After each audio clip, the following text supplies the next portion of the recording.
disipelskap beteken om so naby aan Jesus te leef, dat ander mense hom in jou kan raak sien.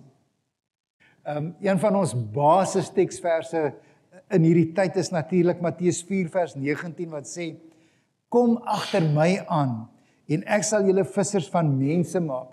En dit is nie net vir 'n spesifieke nie, dis vir al Jesus se volgelinge. En ons dink soms, maar nou moet ons almal iewers Timbuktu of Pofadder of HTSL toe gaan om daar siele vir die Here te wen.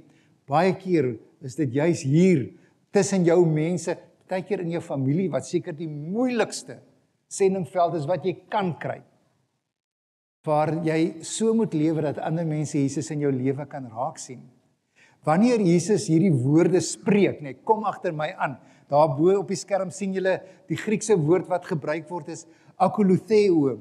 En dit beteken, daai woord beteken, kom agter my aan, beteken om saam te beweeg in dieselfde rigting, met dieselfde bedoelinge, met dieselfde doelwitte, is ons eens in die rigting wat ons beweeg. Ons volg nie net klakkeloos iemand, maar ons in ons koppe en ons harte beweeg al die goeders wat Jesus wil hê moet gebeur. So, dit is nie net om iemand te volg nie. Dis om jou lewe aan te pas by sy pad. En partykeer dink ek, sukkel ons om dit reg te kry. Want baie mense ken vir Jesus, baie mense is gered, maar min volg hom regtig waar. En dit is die verskil, en dis waarom ons groot preekliks is, van bekeerling tot volgeling. Want ons wil 'n hele gemeente skuif, van om net bloot gered te wees, tot waar jy 'n volgeling van Jesus is. Want met ons geloofstradisie, hoe ons groot geraak het, was dit genoeg om net 'n volgeling, net 'n bekeerling te wees, net 'n lidmaat te wees. En dit is so onbybels. Nêrens in die Bybel gaan jy dit raak sien nie. Jesus vra vir ons om volgelinge te wees. So ons het met ander woorde, en dis nie net Faros nie, ek wil vir julle sê, van die mees konservatiefste kerk tot die most upper charismatic kerk, kry ons hierdie tendens, dat die wêreld is vol Christene, maar min disippels. En ons wil dit op 'n manier aanspreek, sodat ons kerk van die Here Jesus kan wees. Ek sit so baie en dink aan voorbeelde. Die een is my jongste dogter, het viool gespeel. En 'n violis leer by haar of sy mentor. En aanvanklik dan is hulle oë so vasgenaal op die bladmusiek, en tegnies kan hulle korrek speel. Maar dit is koud en is klinies. Maar na jare se oefening en ook te kyk na jou mentor, begin jy met gevoel speel, met passie, presies soos jou mentor. En dis wat gebeur het is, dat sy het nie net gehoor nie, maar deur die jare is sy gevorm deur die hart van haar mentor. En ek dink dis presies wat met ons gebeur. Ek dink disipelskap, as ou dit nou mooi moet sê, beteken om deur verhouding met Jesus, om deur verhouding verander te word. Dis nie net 'n intellektuele kopding nie. Jy moet deur verhouding verander word.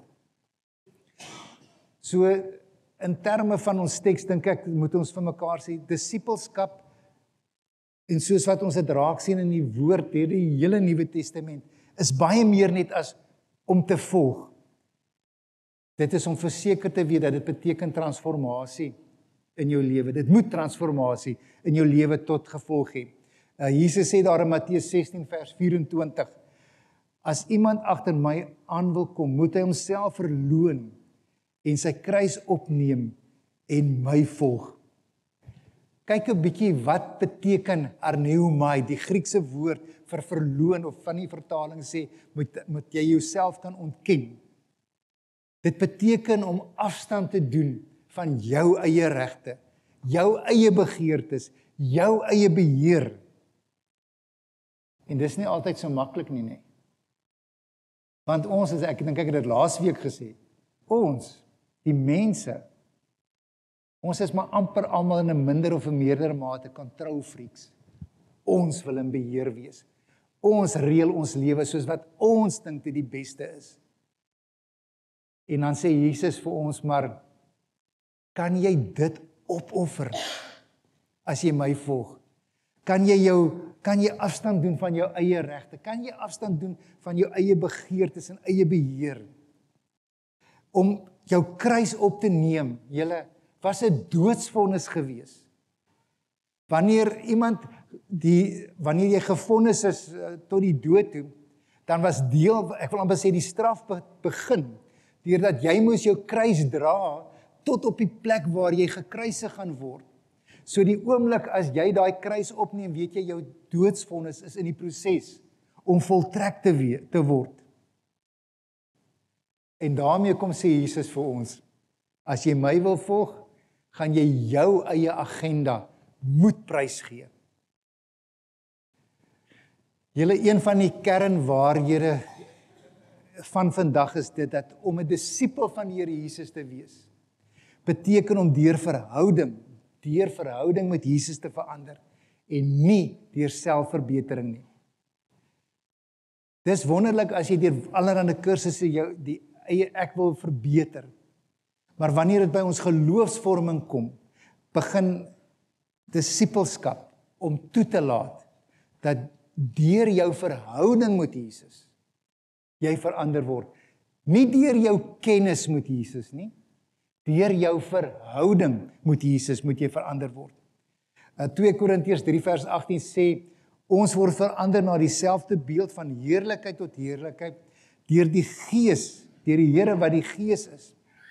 Nou die woord wat daar gebruik word, het ons al ook baie oor gepreek, is die woord metamorfo, wat metamorfose beteken. En ons verstaan dit maar te goed, want 'n rispe word nie 'n beter rispe nie. Hy verander in iets heeltemal. Hy verander in 'n skoenlapper. So, en dit gebeur nie deur sy eie poging nie. Dit gebeur deur daai proses in die kokon. En ek wil amper vir jou sê dat disipelskap is God se kokon van genade. Jy gee oor, hy verander jou.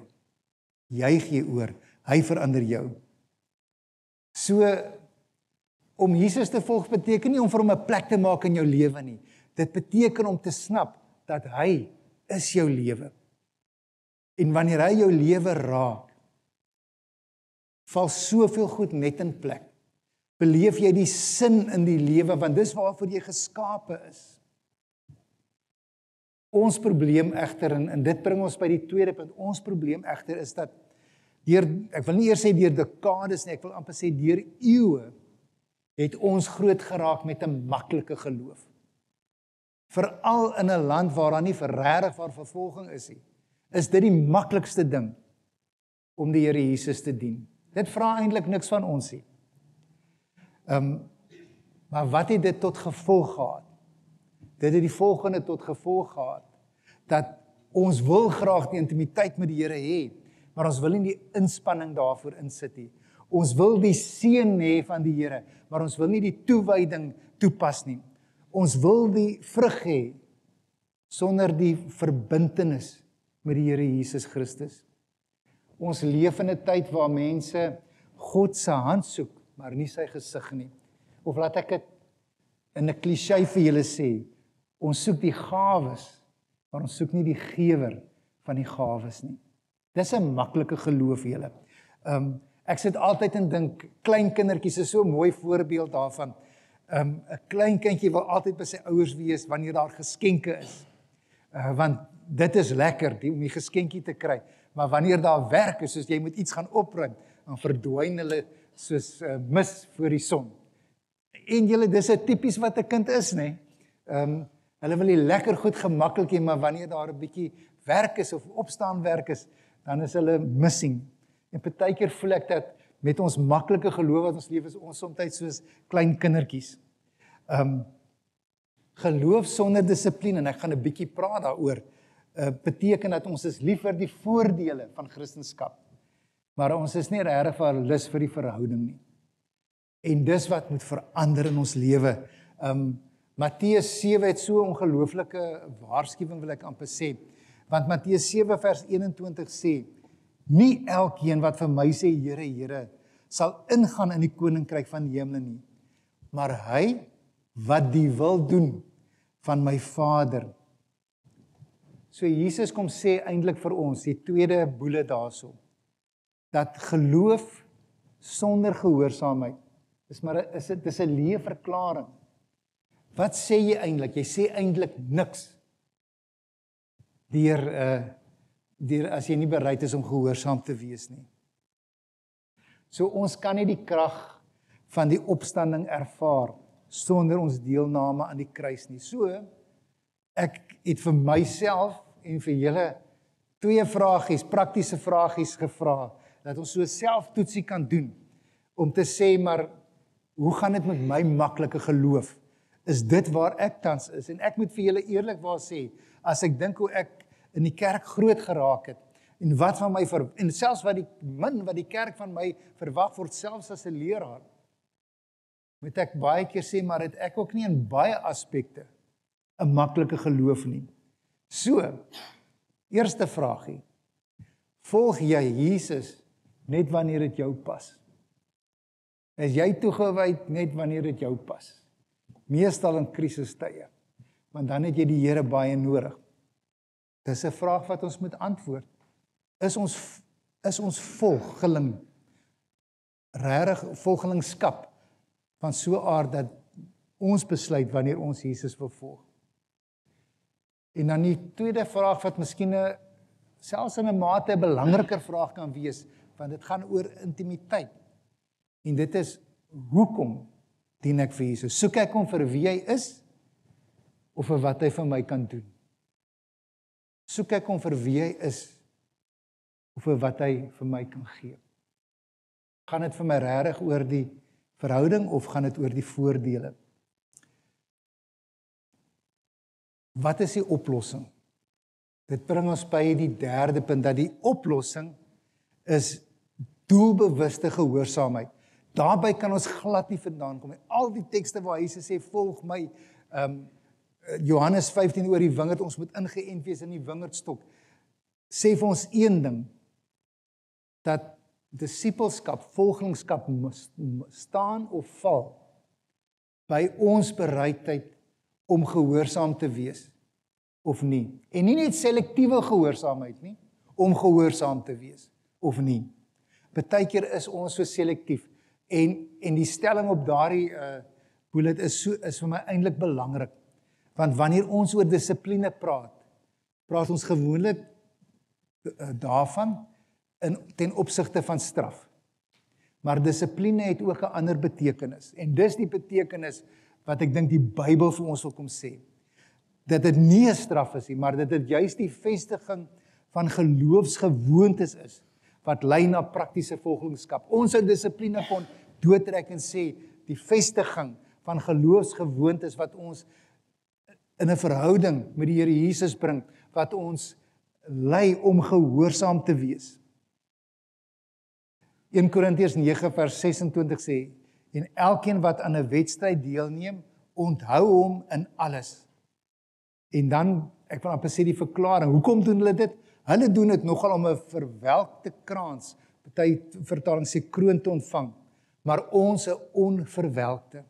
So Paulus gebruik hierso die beeld van 'n atleet wat oefen vir 'n kroon wat vergaan. Dis 'n tydelike aardse kroon. Jy staan op die podium en jy kry die kroon. Hy sê, maar ons werk nie vir 'n verganklike kroon nie. Ons werk vir 'n ewige, onverganklike, onverwelkte kroon. Die Griekse woord vir oefen in to train in die Grieks, en ek dink dit word 'n paar keer so gebruik in die Nuwe Testament, is die woord gymnazo. So julle kan sommer hoor waarvan die woord gymnasium vandaan kom. Maar wat dit beteken is letterlik om kaal te oefen. Nou moet ek vir julle sê, die Griekse, wanneer hulle die Olimpiese spele gedoen het hulle kaal geoefen, hulle het kaal want hulle het geglo, daar moet niks aan hulle wees, wat hulle enigstens kan verhinder, om die beste prestasie te kan lewer nie. So wanneer ons dink dat ons moet onsself geestelik oefen, train, dan moet jy dit kaal kan doen in die simboliek, dat jy niks op jou sal hê, baie keer bagasie en goed, wat jou gaan verhinder om het doeltreffend te doen nie. En Paulus sê dan, ek gooi alles af. Ek gooi alles af wat my hinder, sodat ek kan gymnazo, sodat ek kaal kan oefen. En ons verstaan eintlik daardie beeld so goed. So, dissipline beteken nie redding deur werke nie.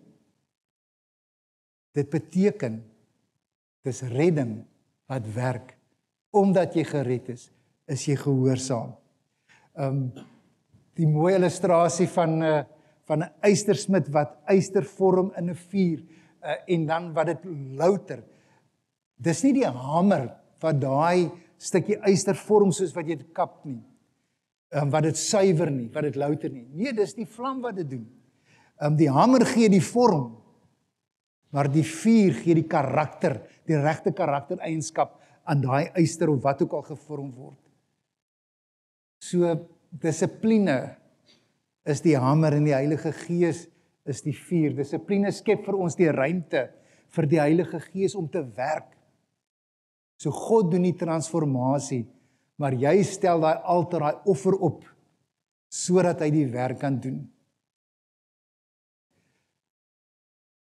Daar is 4 fases waardeur elke gelowige gaan wanneer ons praat oor die dissipline of die vestiging van geestelike gewoontes. Dis waardeur ons moet gaan. En party is makliker as ander. So wanneer ons praat na die pad van geestelike volwassenheid, dan sien ons die eerste ding waarby ons nie verby kan kom nie, is dat jy moet Christus leer ken. Dis om in 'n relasionele verhouding te staan. Leer sy stem ken.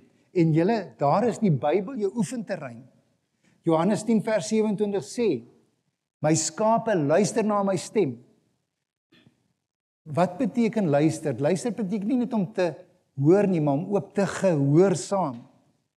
So ek wil vir jou sê, skep vir jou elke dag in jou stilte tyd, hoop jy doen stilte tyd, minute van stilte, begin met 5 as 15 te lank is, en probeer net luister.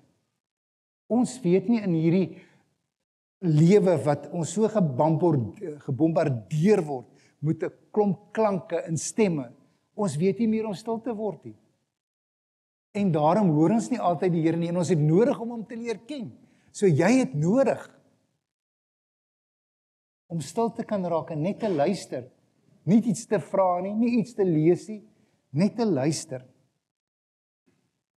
Die tweede ding is, en ek dink, dis een waarmee ons soms sukkel, is om Christus te bemin. Om Christus se beminde te wees.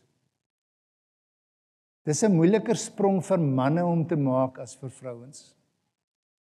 Want ons dink nie, terwyl die kerk beskryf word as die bruid van Christus, dink ons nie aan onsself as die bruid nie.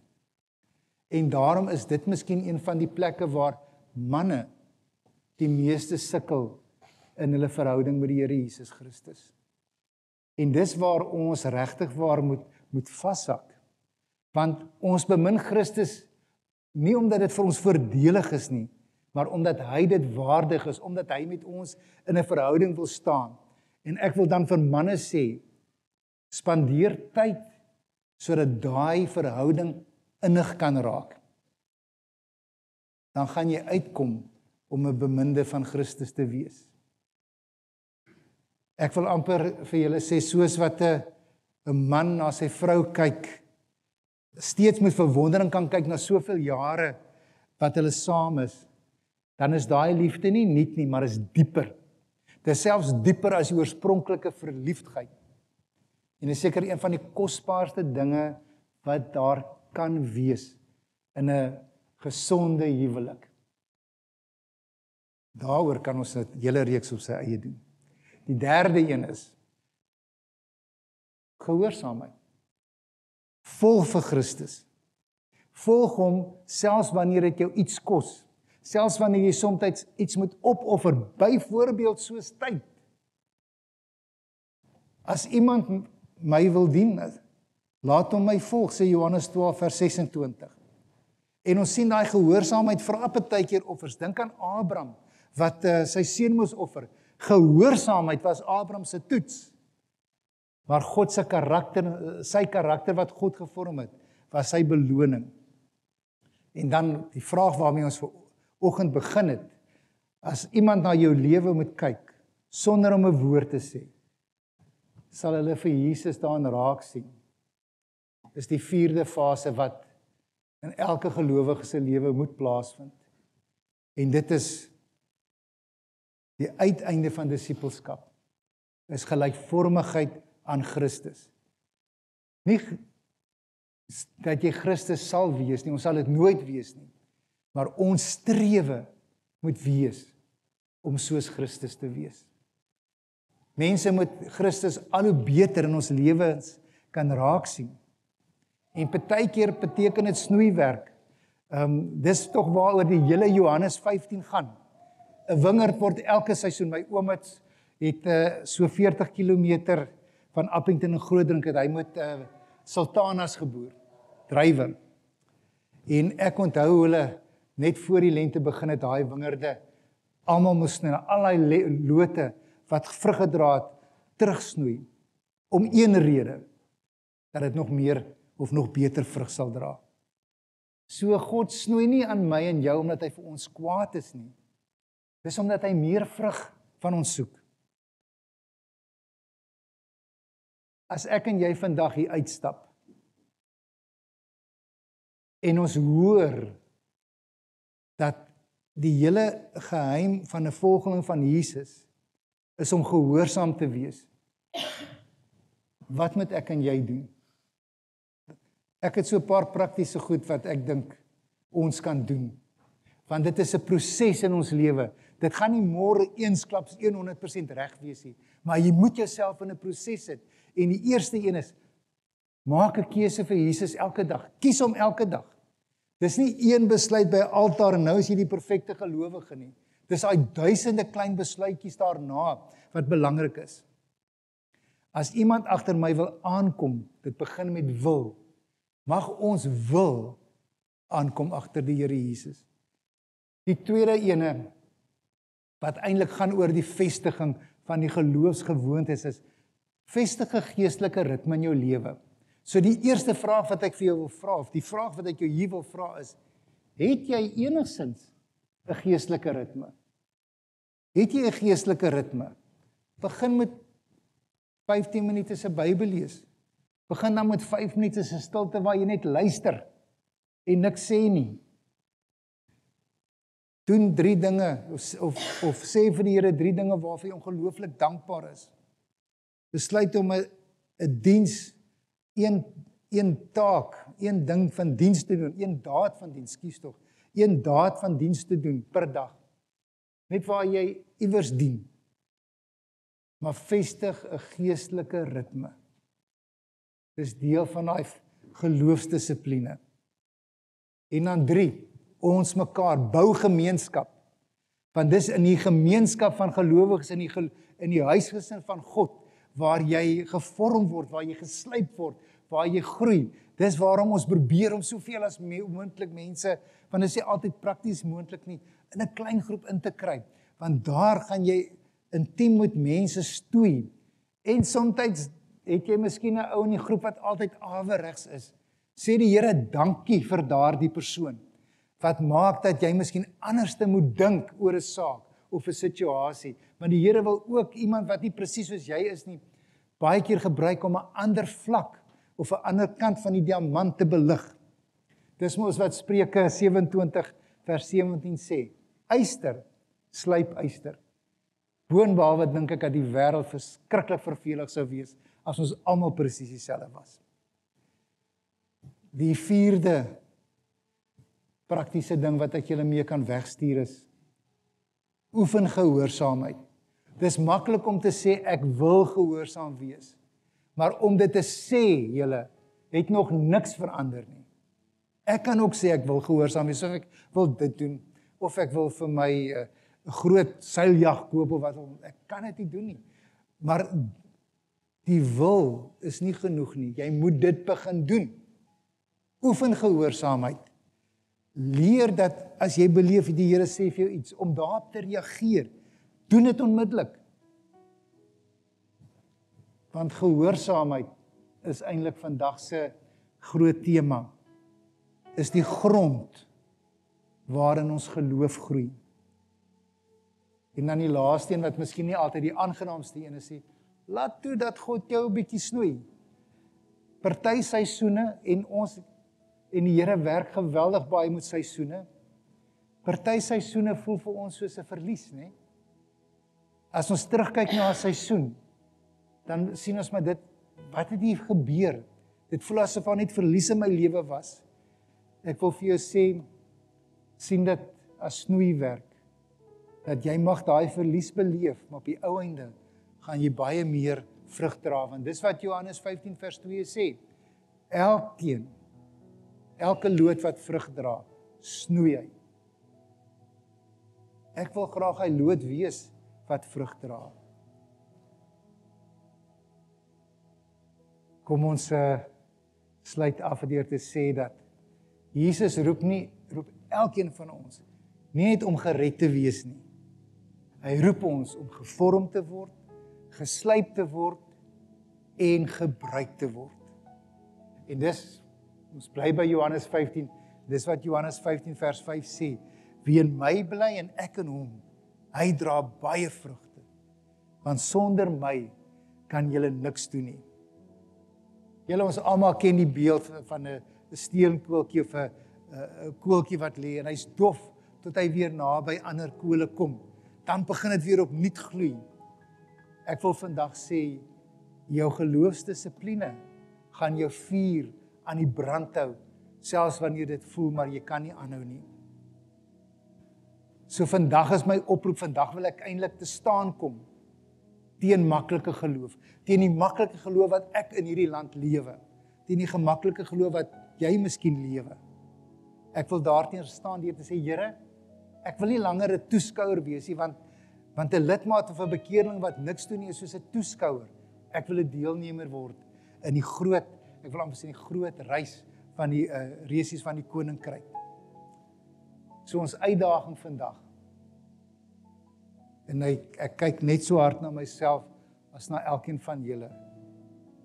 Dus kom ons kies om weer volgelinge te wees van Jesus, wat regtig waar brandend is vir hom. Mense wat hom nie net ken nie, maar in wie se lewens hy sigbaar raak, hy weerspieël word. Mag dit waar wees vir elkeen van ons. Mag ons leer dat geloofsgehoorsaamheid is die sleutel tot disippelskap. Amen. Kom ons bid saam.